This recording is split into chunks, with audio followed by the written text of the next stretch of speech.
Noida expressway पर आज अगर एक इंडिपेंडेंट होम आप बनाना चाहते हो तो ऑप्शंस ऑलमोस्ट खत्म हो चुके हैं। हाई राइज हर जगह मिल जाएगा, बट गेटेड टाउनशिप के अंदर लैंड ओनरशिप ये एक रियल लग्जरी बन चुकी है। और जेपी वेस्ट टाउन ये उन रेयर इकोसिस्टम्स में से एक है जहां आपको plan plotted development plus township living दोनों मिल जाती है। जेपी वेस्ट टाउन पर हमने ऑलरेडी मल्टीपल वीडियोस क्रिएट की हैं recently, high rise density, golf facing luxury, pricing reality. So this video is a continuation of that series.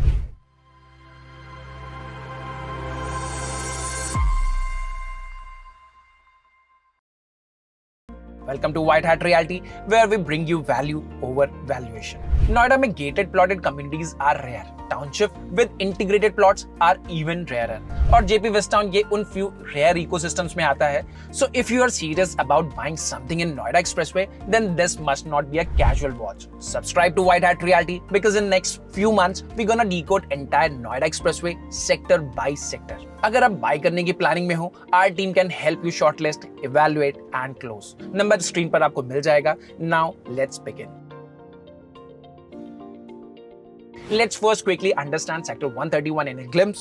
ये sector approximately 155 acres का integrated sector है और इसमें से अराउंड 50 एकर्स डेडिकेटेड है प्लॉटेड डेवलपमेंट्स को। प्लॉटेड डेवलपमेंट वाले पार्ट्स केंजिंगटन पार्क प्लॉट्स के नाम से प्लान थे, जिन्हें दो फेजेस में डिवाइड किया गया था। रफली दोनों ही फेजेस में 700 ईच प्लॉट्स आते हैं। So in total approximately 1400 plots in 50 acres, that's रफली 28 प्लॉट्स पर एकर। हाई राइज बिल्डिंग के कंपैरिजन में देखें तो ये डेंसिटी काफी रेयर है, लेकिन प्लॉटेड डेवलपमेंट्स के लिए ये बेसिक कैटेगरी डेवलपमेंट ही कंसीडर की जाएगी। प्लॉट्स किन साइजेस में प्लान्ड है उसको हम समझेंगे आगे, लेकिन इस प्रोजेक्ट का लोकेशन एडवांटेज काफी सिंपल है। डायरेक्ट नोएडा एक्सप्रेसवे एक्सेस मिल जाता है इस सेक्टर को, and this sector is very close to sector 128 golf zone. और साथ ही नियर बाय ऑफिस हब्स भी मिल जाएंगे, जैसे सेक्टर 129, सेक्टर 132 से सेक्टर 135 की कॉमर्शियल बेल्ट डिमांड यहाँ ऑलरेडी एक्सेस करती है।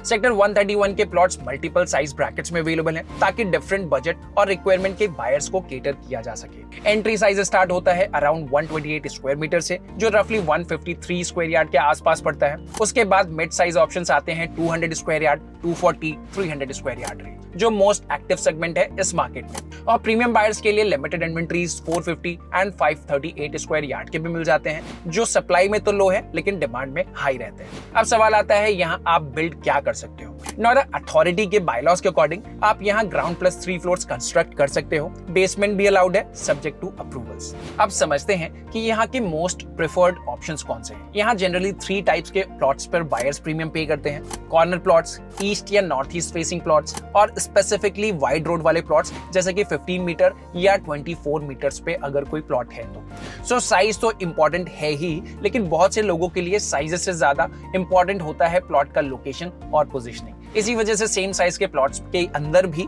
आपको प्राइस का वेरिएशन काफी मिल सकता है। अब सबसे इंपॉर्टेंट सवाल 2026 में ग्राउंड रियलिटी यहाँ की क्या है? क्या ये कंप्लीटली पीसफुल और सेटल्ड सेक्टर है? आंसर है यस एंड नो। अब सबसे पहले बात करते हैं कि पॉजिटिव्स क्या है। प्लॉटेड एरिया के अंदर गेटेड सिक्योरिटी पूरी तरह से है, सीसीटीवी सर्वेलांस भी बहुत एक्टिव है। लैंडस्केप पॉकेट्स और इंटरनल रोड्स की बात करें तो वो ओके टाइप है। और सबसे इंपॉर्टेंट, फैमिलीज ऑलरेडी यहाँ रहना स्टार्ट कर चुकी हैं। So from a liveability point of view sector habitable बन चुका है। पूरा सेक्टर 131 अभी फुल्ली मैच्योर लेकिन नहीं हुआ है। हाई राइज प्रोजेक्ट्स जैसे Kensington boulevard and the orchards अभी भी एक्टिव कंस्ट्रक्शन फेज में है, और इनकी टाइमलाइंस रफली 2030 तक भी एक्सटेंड कर सकती हैं, जिसकी वजह से construction activity, dust and noise in certain pockets में अभी भी कुछ सालों तक रह सकती है। मतलब ये सेक्टर अभी ट्रांजिशन फेज में है, और इसी टाइम फ्रेम में ये ग्रेजुअली मैच्योर रेजिडेंशियल पॉकेट में भी कन्वर्ट हो जाएंगे। अगर आप जेपी वेस्ट टाउन के अवेलेबल ऑप्शंस, अपकमिंग लॉन्चेस और लेटेस्ट अपडेट से कनेक्टेड रहना चाहते हो तो सिंपली #JPWestTown टाइप करके हमें स्क्रीन पर मेंशन नंबर पर व्हाट्सएप कर दो। We will add you to our broadcast list. और अगर अभी तक आपने चैनल को सब्सक्राइब नहीं किया है तो अब कर लो, क्योंकि आने वाले कुछ टाइम में काफी सारे एक्साइटिंग डेवलपमेंट्स यहाँ पे आपको देखने को मिलेंगे, और व्हाइट हैट रियलिटी के through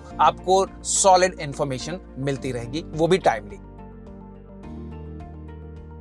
Now let's understand the process if you're planning to buy a plot. There are a few important things you should know beforehand. तो सबसे पहला सवाल, क्या रजिस्ट्रीज यहाँ पर हो रही है? यस, सुरक्षा रेजोल्यूशन के बाद सेक्टर 131 के प्लॉट्स में रजिस्ट्रीज एक्टिव हो चुकी हैं, मतलब ओनरशिप ट्रांसफर लीगली पॉसिबल है और मार्केट में ट्रांजैक्शंस हो भी रहे हैं। लेकिन आज के डेट में अगर आप यहाँ प्लॉट लेना चाहते हो तो आपको मेजरली रीसेल मार्केट के थ्रू ही एंट्री मिलेगी, क्योंकि सारे प्लॉट्स यहाँ जेपी के टाइम पर ही सोल्ड आउट हो चुके थे, जिनमें से मोस्टली रजिस्टर्ड हैं और कुछ नॉन रजिस्टर्ड। हाँ, अपार्टमेंट्स में कुछ रीजनेबली प्राइस्ड ऑप्शंस यहाँ पे आपको मिल जाएंगे जो सेक्टर 131 में अवेलेबल हैं। उसके लिए ऑप्शंस आपको रीसेल और फ्रेश दोनों मार्केट में मिल जाएंगे। हाई राइज में प्राइसिंग एंड ट्रांजैक्शन को समझने के लिए आप हमारा लास्ट वीडियो जो हमने बहुत डिटेल में कवर किया था सेक्टर 131 के लिए, उसको आप देख सकते हैं, पूरी क्लैरिटी मिल जाएगी। अब प्लॉट्स की बात करें तो यहाँ प्लॉट्स पहले से सोल्ड आउट है एंड मोस्टली रजिस्टर्ड भी है। तो रजिस्टर्ड प्लॉट को ट्रांसफर करने के लिए 2 लेयर्स इन्वॉल्व होती हैं। सबसे पहला आता है builder side NOC. The builders involvement at this stage is usually limited to issuing a NOC, that is no objection certificate, to confirm that there are no pending maintenance dues for which they may charge a nominal administrative fee, but they can not legally levy a huge transfer premium, जैसा कि वो multi storey projects में करते आ रहे हैं। उसके बाद आता है नोएडा अथॉरिटी ट्रांसफर। क्योंकि ये लीज होल्ड प्रॉपर्टी है, अथॉरिटी भी अपना ट्रांसफर चार्ज लेती है। ये जनरली 2.5% ऑफ सर्कल रेट के हिसाब से कैलकुलेट होता आया है, और इसके अलावा stamp duty, registration charges and legal verification cost. So calculate all of these and not just the direct cost before you get into this decision. अब अगर बात करें अनरजिस्टर्ड प्लॉट्स के लिए, तो सुरक्षा आपको 500 rupees per square feet including GST charge कर सकता है, मतलब 4500 रुपीज पर स्क्वायर यार्ड, और वहां आपको अथॉरिटी को ट्रांसफर के लिए चार्जेस नहीं पे करने पड़ते। So this is the process. Now let's move ahead and let's understand the project's pricing journey, because this is where the real story unfolds. जब ये प्लॉट्स इनिशियली लॉन्च हुए थे अराउंड 2006, तब यहाँ पे जेपी वेस्ट टाउन एक integrated township के रूप में इंट्रोड्यूस नहीं हुआ था। तब फेज 1 जो कि आज सेक्टर 133 के अंदर में आता है, वहाँ के प्लॉट्स 7000 से 8000 रुपीज पर स्क्वायर यार्ड में लॉन्च किए गए थे। उसके बाद आया फेज 2 जो आज सेक्टर 131 का पार्ट है। वहाँ लॉन्च प्राइसिंग ऑलरेडी जंप करके 15000 रुपीज पर स्क्वायर यार्ड के आसपास चली गई थी। 2014 तक आते आते प्राइसिंग जो प्लॉट्स की थी वो लगभग 40000 रुपीज पर स्क्वायर यार्ड तक पहुंच गई। फिर मार्केट ने एक स्ट्रॉन्ग पीक देखा जहां pricing 80,000 rupees per square yard तक पहुंच गई।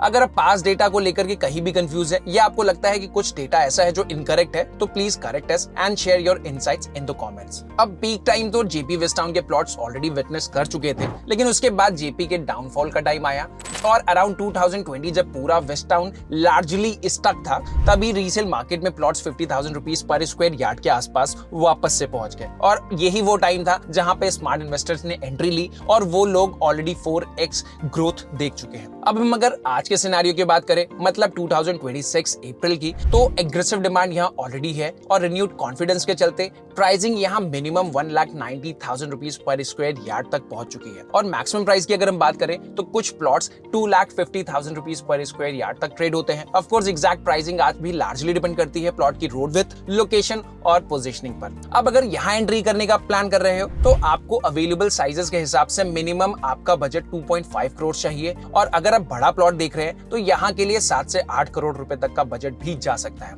अब आते हैं कोर क्वेश्चन पर, क्या ये आपके लिए सही एंट्री है या नहीं। अगर आप 5 से 7 साल के लॉन्ग टर्म होराइजन के साथ देख रहे हैं या एंड यूज के लिए इंडिपेंडेंट होम प्लान कर रहे हैं within Jaypee west town, तो ये pocket definitely serious consideration deserve करता है।